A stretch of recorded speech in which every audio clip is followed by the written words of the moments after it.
Bueno, ¿qué tal? Buenas tardes aquí en Argentina. Allí ya sé que es un poquito más temprano, son las 12 del mediodía allí en México. Un saludo muy grande desde aquí, desde Buenos Aires. Mi nombre es Julián Ferreira, soy un psicoanalista de aquí de Argentina. Agradezco mucho la invitación nuevamente a los amigos y amigas de Joica por esta invitación y bueno, por la posibilidad de en días tan raros para todos y para todas poder estar, bueno, entreteniéndonos un poco, ¿no? Me parece que es importante, ¿no? Antes que pensarlo además como una actividad académica, intelectual, o del pensamiento, pensar un poco que, bueno, que son tiempos donde está bueno poder, entre comillas, intercambiar con otros, ¿no? Estar con otros, ¿no? Así que, bueno, vamos a ir empezando de a poco. El objetivo, la idea de esta transmisión en vivo y de esta invitación es poder leerles un capítulo de este libro que se llama Neurocientismo, Salud Mental, discusiones clínico-críticas de un enfoque de derecho, del cual soy compilador junto a José Antonio Castorina, y del cual también participan escribiendo, digamos, varios capítulos, colegas de aquí de Argentina muy, de algún modo muy interesantes y muy importantes todos en sus campos disciplinares, como son Alicia Stolkiner, Emiliano Galende, Norma Filidoro, Lucía Siquia y Santiago Rebasa. ¿Sí? Este libro es un libro que acaba de salir, ¿sí? Es un libro que está editado por la editorial Miño y Dávila, que bueno, que está comenzando a ser distribuido, pero que por obvias razones, por las cuestiones ligadas a las dificultades de poder hacer una distribución en estos momentos digamos, de coronavirus. El libro todavía no está tan distribuido como nos gustaría, no obstante, sí ya está disponible también en formato digital, o sea, para ser leído en formato ebook, desde computadoras, ebook, celulares, etcétera. Y para ello tienen en la descripción del video, tienen ahí un poco más de información, no solo sobre el libro, sino también si eventualmente hay interés de adquirirlo, pueden adquirirlo a través del link que está en la descripción, ¿sí? Y bueno, de este libro que les comentaba, el cual he compilado junto a Castorina y del cual también he sido autor de varios pasajes, hoy me interesaba leerles un capítulo que también he escrito en coautoría con José Antonio Castorina. El capítulo es el capítulo quinto del libro y se llama Psicoanálisis versus neurociencias, ¿no? Es decir, puesto obviamente no sé si se llega a ver ahí, como con signos de preguntas, ¿no?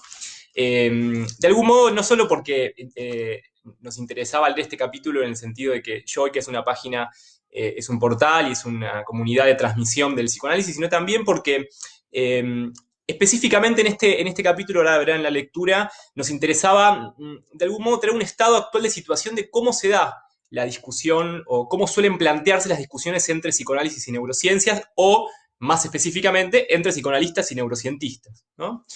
Porque obviamente los marcos teóricos solos no discuten, sino que se discute entre personas, se discute entre intereses académicos, corporativos y entre posiciones teóricas y epistemológicas, ¿no? A eso nosotros le aportamos, además del debate teórico y epistemológico, la intención de poder situar este debate en el interior de donde se desarrollan, digamos, dichas prácticas, es decir, donde se desarrolla el psicoanálisis y donde se desarrollan las prácticas en neurociencias, que es el campo de la salud mental, ¿no? Y más específicamente en torno a cómo está planteada la discusión entre psicoanálisis y neurociencias en el interior del campo de la salud mental argentino, ¿no? Que es un poco donde nosotros nos desarrollamos, ¿sí? La lectura del capítulo calculo que me llevará más o menos unas 35, 40 minutos, voy a leerlo despacio, no es tan largo, pero obviamente la idea es que ustedes puedan hacer preguntas y comentarios en la caja de preguntas y con mucho gusto me interesaría luego de concluir la lectura poder leer esas preguntas, comentarios e intervenciones para, bueno, tener alguna suerte de intercambio, ¿sí? Así que pueden ir haciendo las preguntas, simplemente las voy a leer hacia el final cuando termine la lectura, ¿sí? Bueno, no sé cómo estaremos de audiencia y demás, pero bueno, me interesaría por ahí ir comenzando de a poco, así no se hace tan tarde y cumplimos un poco con el horario y no tenemos, digamos, si podemos respetar más o menos el tiempo que siempre nos sugieren los amigos de Joy, que es decir, que sea una transmisión de no más de una hora, ¿sí? Así que bueno, voy a ir comenzando la lectura.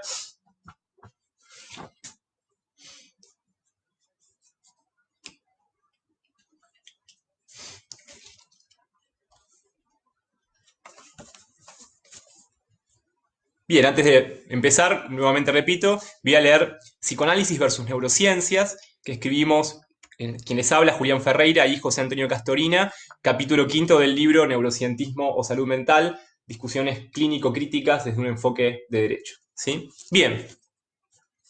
Introducción. Este capítulo es correlativo del capítulo primero del libro sobre el aplicacionismo de las neurociencias en el campo de salud mental, ¿no? Por lo cual, obviamente, sugeríamos su lectura previa, cosa que en este momento no voy a hacer, ¿sí? Resulta relevante introducir en este libro algunas discusiones entre neurociencias y psicoanálisis debido al rol de este último en la historia de las prácticas en salud mental y por el hecho de ser parte insoslayable de la cultura académica y sanitaria de nuestro país, es decir, nos referimos a Argentina. Se han adoptado diferentes posiciones para situar la discusión acerca de las relaciones epistémicas entre psicoanálisis y neurociencias, algunas de las cuales se pueden examinar desde el enfoque filosófico que hemos introducido en el primer capítulo, es decir, desde lo propio de una distinción meramente decisionista entre ambas. Básicamente vamos a distinguir tres posiciones presentes en las mencionadas discusiones. Por un lado, quienes defienden un reduccionismo metodológico del psicoanálisis a la metodología de las ciencias biológicas. Por otro lado, quienes sostienen una convergencia entre las dos disciplinas. Y por último, quienes sostienen su inconmensurabilidad radical. Tomamos la inconmensurabilidad en términos epistemológicos, es decir, desde la tradición, digamos, kuhniana, ¿sí? Es decir, lo propio de la imposibilidad de traducir un lenguaje de un paradigma de investigación a otro dentro del mismo campo disciplinar, ¿sí? En ese sentido entendemos la inconmensurabilidad. El título de este capítulo intenta provocar a los lectores, ya que de ningún modo la cuestión de las relaciones de las neurociencias con el psicoanálisis debe necesariamente plantearse como disputa o combate. En todo caso, es necesaria la pregunta respecto de si entre ambas disciplinas existe alguna clase de entre que posibilitara, por ejemplo, puntos de discusión e intercambios interdisciplinares. En este trabajo presentaremos algunas tensiones y diálogos posibles entre ambos discursos, no tanto entre dos teorías tomadas en su valor únicamente epistémico, sino respecto de las prácticas de salud, incluyendo elementos teóricos y epistémicos. En particular, desde nuestra perspectiva, consideramos que el análisis epistemológico debe ser insertado en una lectura crítica de y en un campo de prácticas, discursos e intereses en disputa, incluyendo también la cuestión del enfoque de derechos en las prácticas en salud mental. Dicho de otro modo, no nos centraremos en una discusión filosófica y epistemológica acerca de los procesos de constitución y justificación de los campos disciplinarios, de sus recortes del objeto de estudio o sus vinculaciones con el pensamiento contemporáneo. Se trata más bien de una discusión epistemológica asociada con el sentido ético y clínico que adoptan en el marco del campo de la salud mental dichas prácticas, dichos campos disciplinares. Incluso nos permitimos una rápida consideración acerca de cómo tal discusión da lugar a híbridos en las prácticas profesionales. Versiones biologicistas del psicoanálisis. En primer lugar, principalmente la obra de Kandel es un clásico de la tesis según la cual el psicoanálisis representa la más coherente y satisfactoria teoría acerca de lo mental, pero que dadas sus, entre comillas, dificultades, se hace preciso situarlo en el marco de referencia de las neurociencias, ¿sí? Esto también es compartido por autores clásicos de ese campo, como Solms y Turnbull. En otras palabras, se plantea que el psicoanálisis no habría evolucionado metodológicamente en su historia, ya que permanece sin modificarse, por ejemplo, la atención flotante, y que la escucha no es suficientemente válida, en tanto no se han producido nuevas herramientas investigativas, dicen estos autores. Además, no hay espacio dentro de esta perspectiva para el empleo de modelos experimentales que permitirían testear las hipótesis del psicoanálisis. Y se afirma que si esta disciplina tendría pretensiones de cientificidad, no quedaría otra alternativa que adoptar la metodología experimental de la investigación biológica, ya que sus hipótesis sobre los deseos y la emergencia de la conciencia tienen una impresionante verificación, ¿sí? Por las dudas, aclaro, estamos citando lo que autores desde esa posición plantean, no es que sea nuestra posición. En este sentido, las neurociencias serían excelentes candidatas para contribuir a resolver los problemas del psicoanálisis así planteados. Más aún, las técnicas neurocientíficas, como por ejemplo las neuroimágenes, darían otro sustento al estudio de lo inconsciente. Según estas posiciones, se pasaría de inferencias indirectas a las observaciones directas de los procesos mentales. Incluso se haría factible establecer correlaciones entre conceptos neurológicos y psicoanalíticos. Esta perspectiva se puede ubicar principalmente en la modalidad metodológica del reduccionismo, aunque con frecuencia se da simultáneamente con la forma ontológica, en términos de que la realidad última son los procesos cerebrales. Por lo demás, la metodología experimental es universal, en términos de que cualquier estudio de la vida psíquica debe o debería encuadrarse dentro de esa metodología, dentro de una mirada positivista de la investigación. Y desde el punto de vista de la psicopatología, algunas tesis de Kandel ponen de manifiesto una perspectiva conceptual que excluye al psicoanálisis o lo subordina al enfoque neurológico. Así, en el cerebro existirían funciones más o menos localizadas o patrones de conexión neural o neuronal. Los procesos mentales derivarían de las operaciones cerebrales, por lo que toda dificultad o, entre comillas, trastorno mental sería una alteración de la función cerebral.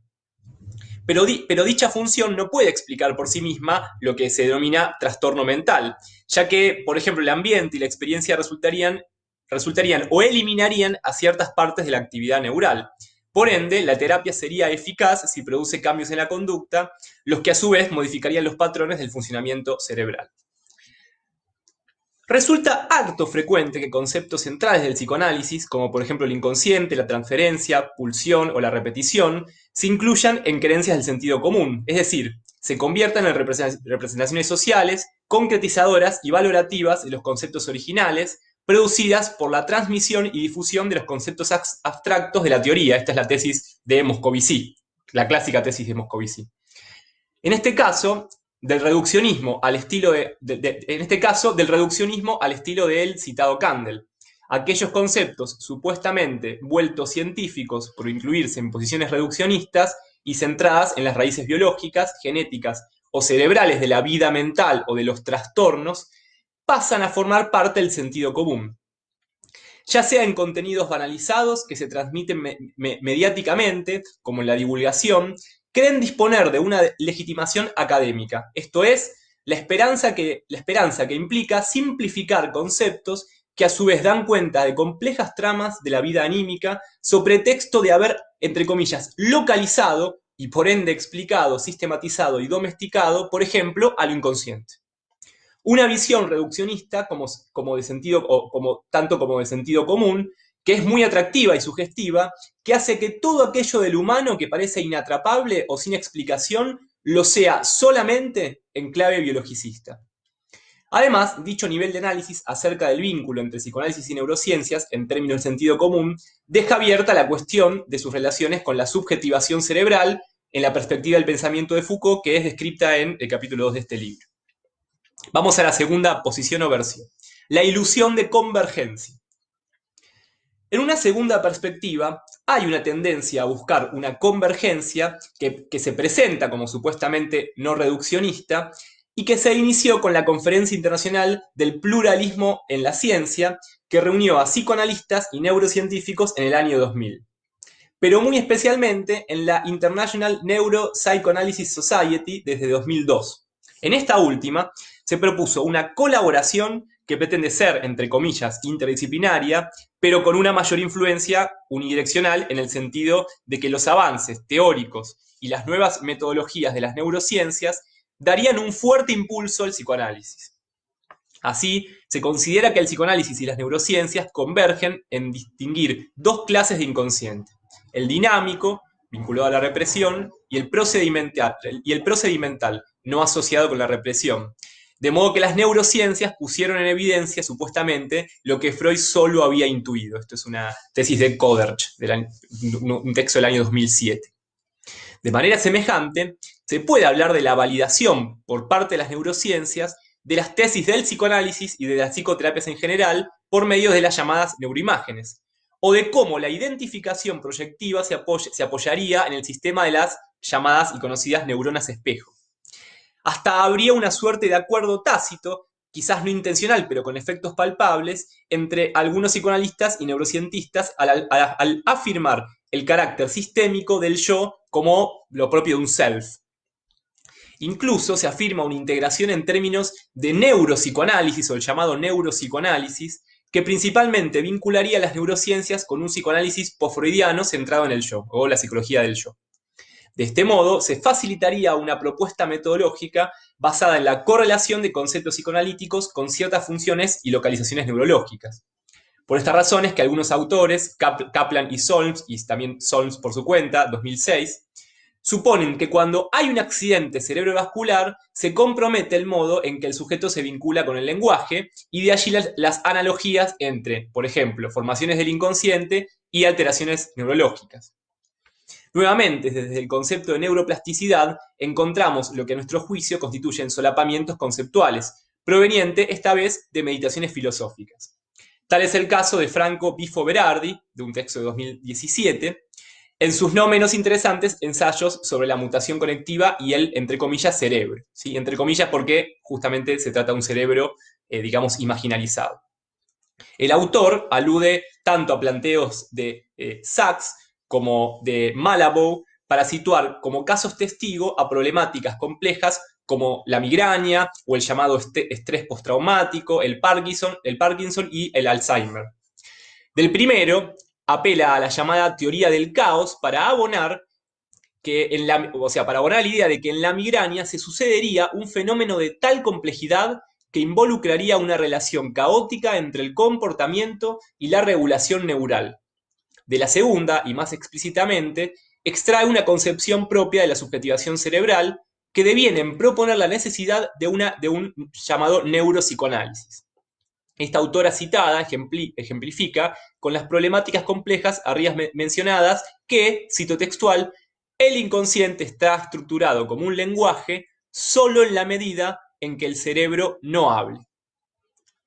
Así, es menester, cito nuevamente textualmente, una aproximación neuropsicoanalítica para describir los efectos psicológicos de los traumas y las transformaciones neurológicas si es que queremos comprender las enfermedades, dice ella, orgánicas como el Parkinson y el Alzheimer. Respecto de lo último, dos breves reflexiones críticas. En primer lugar, resulta discutible que la apelación a la complejidad sea compatible con la construcción de megateorías en desmedro de la co-construcción de sistemas que devengan en prácticas clínicas en salud mental, es decir, desde diversos discursos, teorías y disciplinas. Dicho de otro modo, problemáticas complejas no son interpretables desde disciplinas singulares, como una megateoría psicoanalítica o neurocientista u otras, sino que por el contrario requieren de abordajes interdisciplinarios. Y esto básicamente para evitar, entre otros problemas, que se solapen, extrapolen o apliquen conceptos y nociones propias de un campo disciplinar hacia otro, es decir, lo propio del aplicacionismo. En segundo lugar, nuevamente nos permitimos disentir con el llamado animismo cerebral, en tanto afirmar que el cerebro, entre comillas, habla es inconveniente aún en términos metafóricos, ya que siguiendo la metáfora se termina conceptualizando a lo inconsciente, al lenguaje y al cerebro en un mismo nivel de análisis. En esta misma línea, a su vez, afirmar que algunas de estas problemáticas que antes mencionábamos son únicamente de carácter u origen orgánico implica un sesgo de corte biologicista, al retrotraer a una totalización explicativa que extiende a otros campos lo que vale para uno solo de ellos, es decir, de modo tal que lo que se define como, entre comillas, orgánico, termina imposibilitando incluso una lectura cuidadosa y circunscripta de la lectura biológica, neurológica o médica del cuerpo. A diferencia de lo postulado en la posición tercera que plantearemos luego, en lo que viene en el capítulo, esta perspectiva que sostiene una posible convergencia entre ambos dominios, es decir, una perspectiva que alude a un yo en cierta medida relegado, que se independiza de la constitución simbólica del sujeto y, sin esta, los intentos de relacionar psicoanálisis y neurociencia suponen desvirtuar la naturaleza misma del primero, es decir, del psicoanálisis. Si los yo son convergentes es porque se ha limitado el psicoanálisis a una versión psicologista compatible con la mirada neurocientífica. resulta también necesario dejar planteado otro interrogante, a saber, ¿qué es lo que motiva que la convergencia entre ambas perspectivas para estos autores sea casi planteada como un imperativo, es decir, como un destino inexorable? A nuestro entender, y recordando que marcamos nuestra discusión en un campo de prácticas como es el de la salud mental, los diversos discursos, marcos teóricos y disciplinas que participan de dicho campo poseen una historia propia, con sus respectivas conflictivas, legados, actores, instituciones y potencialidades. Es frecuente que en dichos intentos forzados por hacer converger marcos disciplinares diversos, ocurra que la especificidad, es decir, la especificidad y la historia de uno o ambos dominios, sea finalmente omitida, desmentida o degradada en pos de esa nueva y ampliamente abarcativa nueva megateoría. Una suerte de idealización de lo novedoso, de lo carente de conflicto, lo cual, sobre pretexto de ampararse en la necesidad de que las disciplinas científicas dialoguen e intercambien, finalmente obtura uno de los rasgos más interesantes de nuestro campo de prácticas, es decir, del campo de salud mental. Esto es, que la pluralidad de discursos y teorías se sostenga en una tensión que posibilite no las homologaciones, sino más bien la construcción de algunos puntos de acuerdo, pero también la asunción de especificaciones conceptuales y metodológicas, disensos, oposiciones y desencuentros. Inconmensurabilidad. Por último, planteamos la existencia de una posición tercera que postula la inconmensurabilidad radical entre psicoanálisis y neurociencias. En el psicoanálisis de orientación lacaniana de nuestro país, es decir, de Argentina, podría ser el caso de Gabriel Lombardi, quien postula que lo propio del descubrimiento freudiano, su hecho inaugural, consistió en la distinción entre síntoma neurológico y síntoma histérico. Así, el inconsciente freudiano nada tiene que ver con lo neuronal, ni tampoco habría relación entre el discurso de las neuronas y el de las neurosis, ya que, cito textual, donde Freud dice neurona, habría que decir significante. Al rescatar la estructura del significante, desde una lectura lacaniana, se afirma que la asociación libre, compuesta por las formas de la metáfora y la metonimia, acontece en el lenguaje, distanciándose así de posiciones que plantean su desarrollo en el plano de las neuronas cerebrales, o lo que podría ser de lo propio de las neuronas espejo, como decíamos antes. En definitiva, y tal como se explicitó más arriba, se cuestionan los intentos desde diversas posiciones en neurociencias por eliminar la brecha existente entre lo neural y el lenguaje, en términos psicoanalíticos, sosteniendo la necesidad de diferenciar lo propio de ambos registros. A contramano de plantear un mero distanciamiento del psicoanálisis, de la ciencia médica que lo precedió, o de los enfoques actuales en neurociencias, el autor, es decir, Gabriel Lombardi, explora desde Jacques Lacan la idea de separación. El psicoanálisis no se aleja, sino que se separa de la ciencia, entendiendo esta acción como una, cito textual, toma de posición que no rechaza la estructura de aquello de lo que se aparta. Es decir, por un lado, una distinción entre lo propio del psicoanálisis y lo propio del campo de las ciencias, por otro lado, una diferenciación entre lo que es o no es científico. Coincidentemente, Masuka plantea que, cito textual, al mismo tiempo que se oponen, psicoanálisis y ciencia son una pareja que se requieren uno a otro. Se requiere el surgimiento de la ciencia moderna para que surjan las condiciones para la existencia del psicoanálisis. A su vez, la tesis de inconmensurabilidad radical entre el psicoanálisis y las neurociencias está en buena medida justificada por la crítica que algunos psicoanalistas realizan a los efectos en la clínica de estas últimas, es decir, de las neurociencias. Tal es el caso de Cristina Toro, quien ubica a las neurociencias como un eco del discurso capitalista que Lacan teorizara, en tanto se insta a que los sujetos desconecten sus síntomas de los avatares de su existencia, sus huellas y de los acontecimientos que lo han afectado y han dejado marcas en él. Así, cito textual, el ser viviente se reduce a la afectación de los neurotransmisores iguales en todos los organismos, aludiendo a uno de los modos del reduccionismo que tendría como efecto, entre otros, una traducción excluyente de la singularidad en mera individualidad. Cuando en nombre de una cierta interpretación del significado de la inconmensurabilidad fuerte se defiende una autonomía epistémica que implique el aislamiento del psicoanálisis respecto de las neurociencias, parece retornar el marco epistémico de la decisión, ya que se rechaza toda vinculación o interacción posible con otras disciplinas, respecto de problemas que se proponen desde el campo de la salud mental.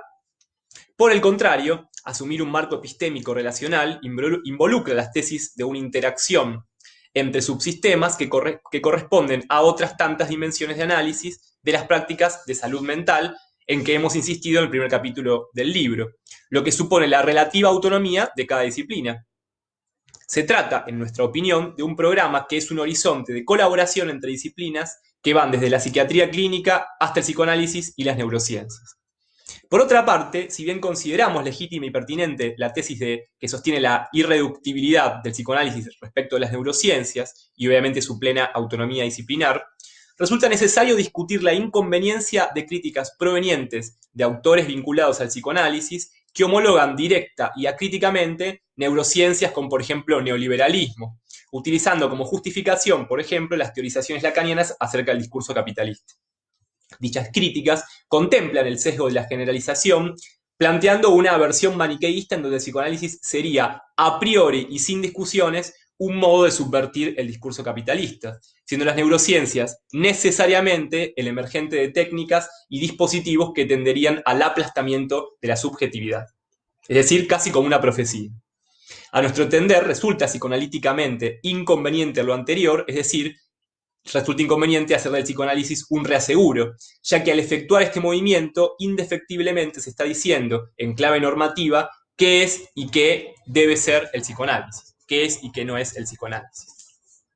Que un psicoanalista puede hacer de su acto clínico el modo de constituir al síntoma como política y como expresión del conflicto, y que de allí se considere a dicho acto como anticapitalista, será en todo caso el efecto de un dispositivo y de una práctica que emergerá eventualmente en cada caso singular y no sin la inclusión de dicho acto en un marco más amplio, es decir, en función de un modo de concebir la ciudadanía, el lazo social y los derechos de las personas usuarias, elementos que, creemos, hacen a la construcción de una ética en psicoanálisis, o siguiendo a Silvia Bleichmar, a la construcción de un sujeto ético.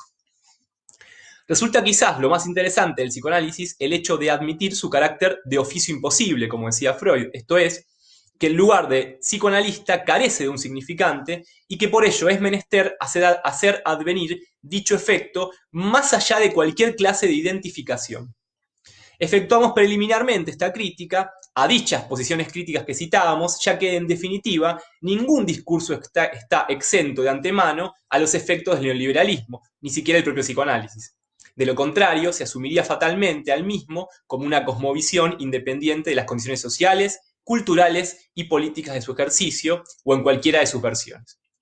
Para nosotros, lo planteado por Lombardi debería ser reconsiderado desde la tesis planteada en el capítulo primero en torno al aplicacionismo de las neurociencias en el campo de salud mental, ya que no son las neurociencias en sí mismas como disciplinas científicas, sino el marco filosófico que las entorna lo que debe ser revisado críticamente.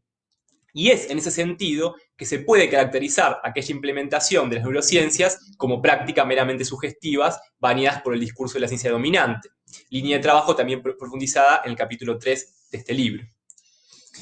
La crítica aceptable al reduccionismo y la defensa de la autonomía del psicoanálisis como campo disciplinario no puede evitar que siga planteándose una cuestión central. ¿Tal distinción impide todo diálogo o debe ser necesario situarlo respecto de las prácticas en salud mental? Respecto de las condiciones de ese diálogo o de toda actividad colaborativa, una de ellas es sin dudas, la superación de toda visión escisionista y de los valores individualistas que le están asociados. La confrontación y las prácticas profesionales. En un artículo reciente, Mantilla, apoyándose entre otros autores en las ideas de Latour, ha puesto de relieve que las frecuentes discusiones entre psicoanalistas y neurocientistas se han estructurado discursivamente alrededor de pares de opuestos, siguiendo la tradición de la modernidad. Naturaleza versus cultura, o conocimiento científico versus saber especulativo, o escucha psicoanalítica versus intervención psiquiátrica basada en evidencia empírica. La elaboración de tales oposiciones supone un trabajo de, entre comillas, purificación, que lleva a la división entre naturaleza y cultura o entre naturaleza y sociedad. Estas contraposiciones evocan al marco epistémico de la decisión, en el que hemos insistido en el capítulo primero de este libro, que es originario de la modernidad y que ha enmarcado gran parte de la historia de la psicología y del psicoanálisis, o de la actual biologización de la salud mental desde ciertos enfoques en neurociencias. Sin embargo, en la perspectiva de Mantilla, la autora que veníamos citando, no se trata de una cuestión epistemológica, esto es, de la intervención de la decisión en la construcción de los saberes, sino más bien de una cuestión de la retórica de los discursos, es decir, de cómo se organizan las discusiones. En este sentido, e incluyendo una valoración positivista de la, entre comillas, seriedad de las ciencias naturales, se promueven las intervenciones con base en el conocimiento psiquiátrico y se desvaloriza por la supuesta ausencia de cientificidad al psicoanálisis. No obstante, se ha producido un intento de superar tal dicotomía mediante la creación de los llamados objetos híbridos, utilizando categorías de ambas disciplinas. Es decir, algo semejante en términos retóricos a la tesis de convergencia que antes discutíamos. Se observan, además, procesos de intervención que dan muestras de articulaciones entre psicoanálisis y neurociencias, es decir, una especie de discursos amalgamados, pero hasta ahora sin preocupación por alcanzar una coherencia conceptual. Es como si en las prácticas se identificaran esfuerzos por elaborar una hibridación entre cuerpos, cerebros, psíquico, inconsciente, etc., pero sin apoyatura en el nivel de la reflexión teórica y metateórica. Con todo, e igualmente, esas mezclas no se imponen a la creciente biologización de las prácticas en salud mental, que en este libro discutimos fuertemente. Más aún, la propia biología se ha modificado. Lo que Nicholas Rose ha llamado una nueva biomedicalización de la salud y las prácticas socioculturales. De este modo, el cerebro ya no impone un destino prefijado a los comportamientos y a los trastornos, porque él mismo, es decir, el cerebro, es objeto de la intervención del medio y de los aprendizajes. Es decir, por ejemplo, desde el concepto de plasticidad cerebral a la que nos referimos en el punto anterior de este capítulo. Y de este modo se posibilitan discursos específicos en psicoterapia con base en la idea de un cerebro flexible y transformable. Y finalmente, ello contribuye a un cierto desdibujamiento de las distinciones estrictas y fijas entre biología y sociedad antes mencionadas. Justamente, tal enfoque da pie a nuevas, entre comillas, convergencias con el psicoanálisis, a redefiniciones en las prácticas clínicas, en un entrecruzamiento de categorías que no siempre es riguroso y que no plantea una justificación epistémica por parte de los profesionales. Tales discursos podrían ser cuestionados, pero es evidente su vigencia, de modo creciente, en nuestro campo de prácticas. Hacia una actividad colaborativa. Al comienzo de este capítulo hemos caracterizado tres posiciones diversas referidas a las relaciones entre psicoanálisis y neurociencias desde un punto de vista ontológico y epistemológico. Incluso hemos marcado ciertos rasgos que han adoptado las discusiones desde el punto de vista de la retórica social. Lo que se puede problematizar sobre la relación entre ambos dominios, por supuesto, no se agota en este capítulo, ni ha sido nuestra intención culminar o, entre comillas, resolver este problema. A nuestro parecer, quizás la cuestión deba ser reformulada en los términos de la participación de ambas disciplinas en el campo de la salud mental, es decir, en aquel entramado de relaciones que se ha venido proponiendo aquí en los capítulos anteriores y bajo condiciones que habría que explicitar. A lo dicho, se suma que nos hemos referido en este trabajo no solo a cuestiones propiamente epistemológicas que subyacen a las tres posiciones desarrolladas, sino que hemos hecho referencia muy breve a las consecuencias en el sentido común de los reduccionismos biologicistas de cierto enfoque de la utilización de las neurociencias en prácticas en salud mental. También hemos marcado modalidades históricas de las confrontaciones entre psicoanálisis y neurociencias y de su dimensión discursiva, todo lo cual es indicativo de la diversidad de análisis de las relaciones entre ambas disciplinas. De modo decisivo y a nuestro entender, estas reflexiones son una invitación a un diálogo posible entre psicoanálisis y neurociencias. Esto implica fundamentalmente una propuesta para que las diversas personas, trabajadores, profesionales o investigadores, que practican ambas disciplinas, puedan llevar al extremo, es decir, hasta sus últimas consecuencias, las tensiones y conflictivas existentes, juzgando cuáles de ellas se tornan productivas y cuáles más bien responden a agendas corporativas.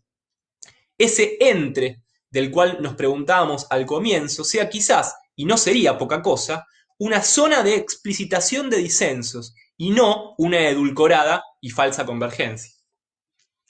Como dijimos, en el primer capítulo de este libro hemos mencionado justamente el enfoque relacional en salud mental, considerando que esta exigencia también vale para las propuestas de relación entre, por ejemplo, psicoanálisis y neurociencias.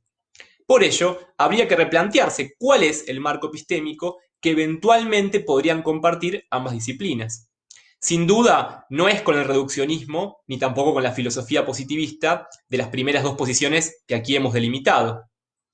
Pero tampoco, en nuestra opinión, con la separación tajante planteada en la posición tercera, arriba desarrollada, la cual supone la tesis de una inconmensurabilidad radical, que conduce a la imposibilidad, o mejor dicho, a la clausura a priori de un diálogo. Dicho de otro modo, sostener la autonomía y pertinencia de un discurso o una práctica, por ejemplo del psicoanálisis, no debe tener como efecto el rechazo a un diálogo, por el hecho de que ambas disciplinas se desarrollan inevitablemente, nos guste o no, en el campo de la salud mental, es decir, comparten espacios de trabajo e intervención en instituciones, dispositivos y prácticas concretas. El desconocimiento o la omisión de esto último ha sido quizás un factor que ha llevado a negar todo diálogo. En el mismo sentido, si por autonomía se entiende un aislamiento intencional y forzado del psicoanálisis, degradando lo que quede por fuera de sus márgenes o fronteras, encontramos lo que en muchas ocasiones se ha planteado con gran lucidez, esto es, que en todo caso el fracaso o extinción del discurso analítico no acontecería solo por factores exógenos, sino en buena medida por implosión, por cerrazón o sectarismos. En segundo lugar, habida cuenta de la relevancia del psicoanálisis en las prácticas de salud mental en nuestro país, es decir, en Argentina, nos permitimos insistir en que la relación problemática entre este y las neurociencias no se debe plantear principalmente vuelvo a leer porque leí mal. Nos permitimos insistir en que la relación problemática entre el psicoanálisis y las neurociencias se debe plantear principalmente dentro del campo de la salud mental, esto es, en contextos institucionales, dispositivos y prácticas clínicas concretas. En los apartados previos del libro hemos caracterizado en los apartados previos de este capítulo hemos caracterizado tres vertientes existentes en las discusiones entre ambas disciplinas. Mientras que la primera, que plantea un franco reduccionismo del psicoanálisis a las neurociencias, y la segunda, postulando un psicoanálisis entre comillas revisitado por las neurociencias, contemplan profundos obstáculos para la concreción de un marco epistémico común, la posición tercera, que defiende la autonomía del psicoanálisis planteando su inconmensurabilidad radical, aunque la hemos caracterizado como antirreduccionista, corre el riesgo de un sutil retorno al pensamiento escisionista, al suponer una separación demasiado tajante entre el mundo biológico, o una de sus lecturas, y el del significante, a contramano justamente de la propuesta de pensar al psicoanálisis como, y cito a Jacques Lacan, la localización de un significante que marcó un punto en el cuerpo.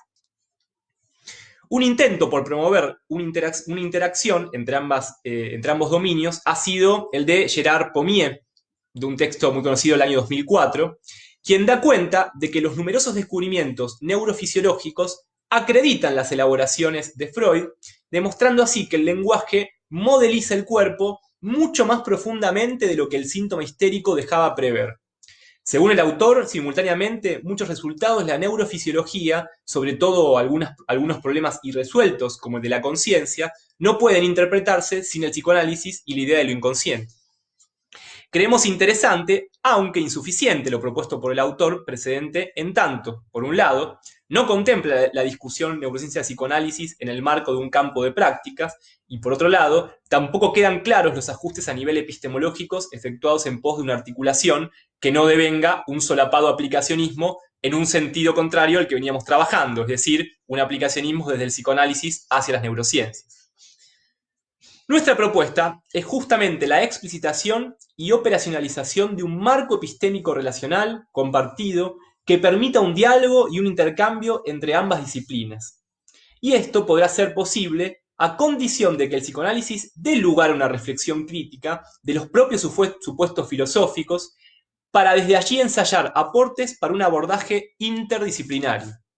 Se trata de que un psicoanalista pueda escuchar las ideas o enfoques provenientes de otras disciplinas, ya sea las neurociencias o cualquier disciplina de las ciencias sociales. No hablamos de un mero respeto formal y de compromiso por las ideas de otras personas, sino de una verdadera oportunidad para reformular los puntos problemáticos de la teoría y técnicas psicoanalíticas, siendo esta última un aspecto menos fundamental y más contingente del corpus, me refiero a la técnica. Los grandes descubrimientos y relanzamientos de la potencia subversiva del psicoanálisis históricamente fueron en función de la obra de personas fuertemente abiertas a discusiones teóricas, epistémicas y políticas de sus respectivos entornos. Por el contrario, la posición defensiva o defendida en el psicoanálisis conduce en la mayoría de los casos al aislamiento o la autoexclusión, sin tener éxito en la difusión, la revisión o la actualización de la praxis analítica respecto de las prácticas en salud mental en general. Insistimos, la multidimensionalidad del objeto salud mental convoca a la actividad desde distintas dimensiones y no a que cada una de ellas se separe radicalmente de las otras sobre pretexto de su independencia. El rechazo al diálogo y a la no revisión de las propias tesis conlleva el riesgo de apelar a estrategias intelectuales escisionistas, tornando actuales los postulados críticos y clásicos de Robert Castell sobre el psicoanalismo, es decir, que el propio psicoanálisis, sus propios practicantes, sean quienes terminen degradando la praxis a modos psicologistas, estandarizados, normalizantes y o también elitistas. Retomando el título de este capítulo, es decir, psicoanálisis versus neurociencias, está claro que plantear esta discusión como un versus no aportará nada interesante para el mejoramiento de prácticas y dispositivos en salud mental. Nada útil advendrá para los usuarios y para las personas que padecen, ni tampoco para el avance de la discusión y conflictiva teórica. Al mismo tiempo, habida cuenta de la potencia sugestiva de algunos discursos en neurociencias, poco beneficio le aportará a la discusión y extensión del psicoanálisis verse trenzado en esta escaramuza que desde el vamos está sesgada y orientada hegemónicamente. Este objetivo resultará alcanzable si se retoman las tradiciones críticas en psicoanálisis que han sido protagonistas en nuestro país, es decir, en Argentina, de diversos procesos de discusión, reforma y disputas de sentido en el interior de la cultura y del campo sanitario. Asimismo, resulta necesaria una relectura desde el propio psicoanálisis de los marcos normativos y de las tensiones y avances producidas por estos. Me refiero a los marcos normativos y las legislaciones muy interesantes en salud mental y derechos humanos. Asimismo, uno de estos puntos que nos limitamos a enunciar es el estudio minucioso de los efectos clínicos de que el otro, es decir, que el usuario o quien padece o quien consulta, tenga la cualidad y dignidad de ser sujeto de derechos. Y en íntima relación con lo anterior, ¿qué relaciones también conflictivas entre dos categorías que, si bien corresponden a dimensiones que no deben solaparse, implican una tensión para nada improductiva? Es decir, ¿qué relaciones entre sujeto de derecho y sujeto del inconsciente? Por último, que los psicoanalistas y las psicoanalistas valoricen el aporte del propio psicoanálisis a las discusiones actuales suscitadas en el campo de la salud mental, en diálogo con otras disciplinas, lo cual no implica una renuncia a su especificidad, sino más bien la manera de, cito textual, unir a su horizonte la subjetividad de su época, cita de Jacques Lacan. Bueno, hasta aquí la lectura de Psicoanálisis versus Neurociencias, capítulo del libro Neurocientismo o Salud Mental, discusiones clínico-críticas desde un enfoque de derechos, el cual he compilado junto a José Antonio Castorina. El capítulo que leí también lo he escrito en coautoría con Castorina, y de este libro, como les decía al principio, participan grandes autores y autoras como Alicia Stolkiner, Emiliano Allende, Norma Filidoro, Lucía Siquia y Santiago Rebaz, ¿sí? Entonces hasta aquí terminó la lectura. Quedo abierto a preguntas, comentarios, ideas, ¿sí? Voy a ir mirando un poco la pantalla. Bueno, la pregunta de cómo se llama el libro ya la respondí: Neurocientismo o Salud Mental, discusiones clínico-críticas desde un enfoque de derechos. Tienen en la descripción del video más información, e incluso también dónde adquirirlo, en formato físico o en formato ebook. A ver, voy a ver un poco las preguntas. Dice Jesús Ramírez: justo ahora que citas a Malabo, me parece muy llamativa su propuesta en función de lo que ella llama neuropsicoanálisis. al menos no conozco trabajos sobre clínica con Alzheimer o tratamientos posibles en demencias. La forma de responder de Malabou desde la plasticidad negativa es algo muy valiosa para pensar. Sí, es una autora que yo la hemos citado en función de la cita de Franco Berardi. La inconveniencia de pensar en términos de un neuropsicoanálisis es justamente la renuncia y la negación de la posibilidad de eventuales trabajos e intervenciones interdisciplinarias para problemáticas que obviamente son complejas, como el Alzheimer, o citaba también la autora la migraña, el Parkinson, ¿sí?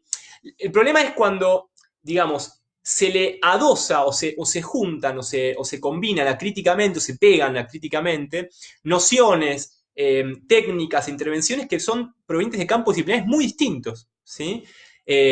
Y siempre está el riesgo y el problema de los efectos de generar o de producir megateorías, ¿no? Digámoslo psicoanalíticamente hablando, el mayor problema es que una megateoría no tiene fisuras. En una megateoría está todo contenido y de algún modo los efectos en relación a esa clase de saber, pensando en términos de los efectos en la subjetividad, los efectos en la singularidad, son muy inconvenientes, ¿no? Dejando un poco más.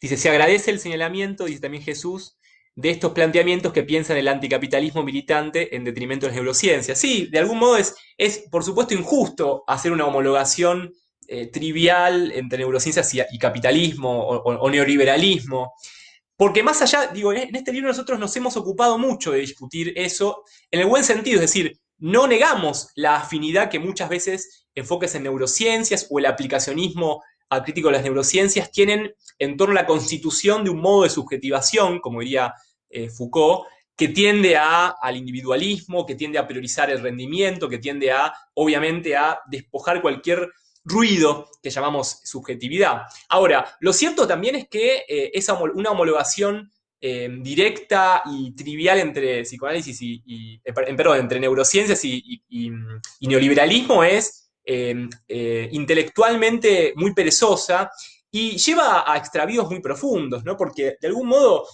como en un momento leía al leer este capítulo, ¿no? Nada evita que todas las disciplinas o modos de cuidado de sí, como diría Foucault, entre ellas el psicoanálisis, porque de hecho están atravesadas por el neoliberalismo. En todo caso, uno discutiría cómo pensar a un psicoanálisis que pueda evitar que ese crimen perfecto se concrete, o dicho de otro modo, cómo pensar que el psicoanálisis es eventualmente, y puede ser, con mucho esfuerzo y con algo de suerte, digamos, una praxis que tiende a cierta discusión con algunos supuestos ligados a la persona como individuo y la persona como individuo a consumirse, ¿no? Eso está claro ahora, eso no está garantizado a priori, no es que uno por nombrarse psicoanalista o por hacer como que hace psicoanálisis, eso ya está garantizado, en todo caso eso hay que producirlo y para que eso suceda, digo, los psicoanalistas ejercemos nuestra práctica en el marco de un campo de prácticas que es el campo de la salud mental. Entonces, de algún modo, para generar un acto, digamos, que el acto analítico sea anticapitalista, que el acto analítico sea subversivo, quienes practicamos o quien intentamos actuar ese oficio, nos vemos compelidos a reconocernos primero como partes de un campo, como formando parte de un campo de prácticas, con todas las conflictivas que formar parte de ese campo de prácticas implica, y a su vez reconociendo que en todo caso quien tenemos delante, quien tenemos sentado o acostado en un diván, es ante todo y debe ser ante todo pensado como un sujeto de derechos, ¿no? Porque básicamente si nuestra práctica no tiende hacia cierta dignidad, y cuando digo dignidad no estoy hablando de ninguna cuestión benefactora ni ninguna inoculación de una moral, sino la posibilidad de que alguien pueda tener una existencia digna más allá de las capturas, digamos, que por ejemplo el mercado intenta producir. Bueno, si no producimos eso es muy difícil que nuestro acto sea realmente subversivo, ¿no? Y es muy fácil, por el contrario, que nuestro acto derive en una cuestión, en una buena, en un intelectualismo de buena calidad, pero intelectualismo al fin, ¿sí? Sigue hablando Jesús, dice la crítica, bastante constructiva, por cierto, de Malabou sobre el trauma como causa en Freud, es muy puntual en su libro sobre los nuevos heridos, en fin, es una autora que me ha hecho pensar, sí, no lo dudo, no la citamos críticamente en clave peyorativa, sino para discutir justamente estos intentos, quizás a veces apresurados y demasiado, diríamos, carentes de conflicto de juntar o amalgamar eh, posiciones teóricas y epistémicas como el psicoanálisis y las neurociencias que son bien distintas, ¿no? Y que en todo caso, como invitamos en este capítulo, la construcción de un espacio de discusión posible entre ambos dominios puede ser incluso, lo cual no sería poca cosa, ubicar los puntos de disenso, ¿no? Ubicar los límites, ubicar las profundas divergencias, ¿no? De algún modo es interesante pensar la interdisciplina como un espacio que se construye para explicitar las diferencias y no tanto pensar a la interdisciplina como algo armónico, idílico, en donde se borran todas las particularidades, sino que es muy interesante producir la diferencia, ¿no? Lo digo en términos generales incluso, ¿no? Dice Arturo Rogerio, aplaudo la invitación al diálogo con las neurociencias, al menos hablando hacia los psicoanalistas, pero se me abre la pregunta si quienes estén en la misma apertura sean los neurólogos o psiquiatras, por ejemplo, por supuesto parte de su gremio, no por todos. ¿Qué pensar para el tema de salud mental, el imposible cierre de ellos hacia el psicoanálisis? ¿No? Ahí, al final se me pierde la pregunta, pero sí, por supuesto que en mi caso, como practicante del psicoanálisis, puedo hablar, y en este capítulo nos dedicamos a hacer el énfasis allí en lo que los y las psicoanalistas, digamos, nos compele y nos toca como parte del trabajo. Ahora, es cierto que, como hemos caracterizado en este capítulo, sobre todo en las primeras dos posiciones y sobre todo en la primera, hay una intención de degradar el psicoanálisis a una cuestión biologicista y que por supuesto eso es reactivo a cualquier diálogo o a cualquier intercambio serio, aun cuando sea un intercambio que sitúe, como decía antes, las diferencias. Por supuesto que, eh, como decía un autor argentino, es muy tentador un, pensarse un torero, digamos. No es muy tentador participar o estar abonado a un discurso tan sugestivo y tan hegemónico como es en las neurociencias en este momento, y que como es tan atractivo eso, es muchas veces muy difícil que dichos practicantes, investigadores, profesionales, piensen que hay más allá de lo que ellos están produciendo. Ahora, eso también nos cabe como crítica a los psicoanalistas. Me parece que eso hay que asumirlo también, ¿no? Ahí pregunta Arturo Carlos Saxabra, volviendo a la discusión entre capitalismo y anticapitalismo. ¿Hay que repensar la teoría y práctica psicoanalítica desde la descolonial o desde los giros decoloniales? Es una tendencia que he escuchado reciente como crítica al psicoanálisis. Sí, yo creo que es una vertiente los giros decoloniales o las epistemologías del sur, las epistemologías críticas de Latinoamérica, son obviamente lecturas, o las epistemologías queer, por ejemplo, son puntos de mira y discusión que al psicoanálisis le harían muy bien. Digo, yo sea de paso, al psicoanálisis le hace muy bien casi todo, ¿no? Entendido eso en función de sostener una rigurosidad, sostener una especificidad, pero al mismo tiempo también me parece que cuanto más el psicoanálisis es interpelado, cuanto más los psicoanalistas y las psicoanalistas promovemos esa interpelación, el psicoanálisis empieza a gozar de buena salud, digamos, ¿no? No creo que el psicoanálisis padezca por la heterodoxia. Nunca puede pasar eso. Es casi como algo, es como un oxímoron pensar que el psicoanálisis puede sufrir de heterodoxia, porque el psicoanálisis es una práctica que nunca puede ser ortodoxa, ¿no? Si bien uno pueda ceñir un psicoanálisis ortodoxo, bueno, allí los efectos de esa concepción, ¿no? Es como plantear a un psicoanálisis, plantear que el psicoanálisis sea políticamente correcto, y no puede, no debe serlo, no conviene que sea políticamente correcto. Y por supuesto que los latinoamericanos, argentinos, mexicanos y otros hermanos del continente, digamos, que practicamos el psicoanálisis y que de hecho lo hacemos hace mucho tiempo, por supuesto que tenemos mucho para aportar no desde un nacionalismo neurótico, sino desde los aportes que el ejercicio y la práctica del psicoanálisis ha producido desde las experiencias locales, ¿no? En mi país, el psicoanálisis inserto en el campo sanitario o en el campo de la salud mental ha producido no solo ayornamientos técnicos, sino también genuinas producciones originales del punto de vista conceptual. Y yo cité a una autora que ustedes conocerán, obviamente, en México, que fue Silvia Bleichmann, por ejemplo, ¿no? Bien, no sé si hay alguna pregunta más. Me queda un minutito más para ir cerrando, para si alguien tiene algún comentario más sobre lo que leí o sobre lo que se suscitó como discusión, ¿no? Pero mientras, para hacer una síntesis, lo interesante es pensar que si nosotros como psicoanalistas renunciamos a una discusión con las neurociencias, me parece que estamos perdiendo, ¿no? Lo digo en términos estratégicos. Porque la renuncia o la autoexclusión o un excesivo sostenimiento de una autonomía o de una intangibilidad de nuestra práctica no se condice como sucede con lo que sucede en las prácticas, dispositivos e instituciones concretas, donde, nos guste o no, se trabaja directo e indirectamente con discursos en neurociencias, ¿no? Hay un sentido común vigente en torno a pensar nuestra vida cotidiana en términos cerebrales, ¿no?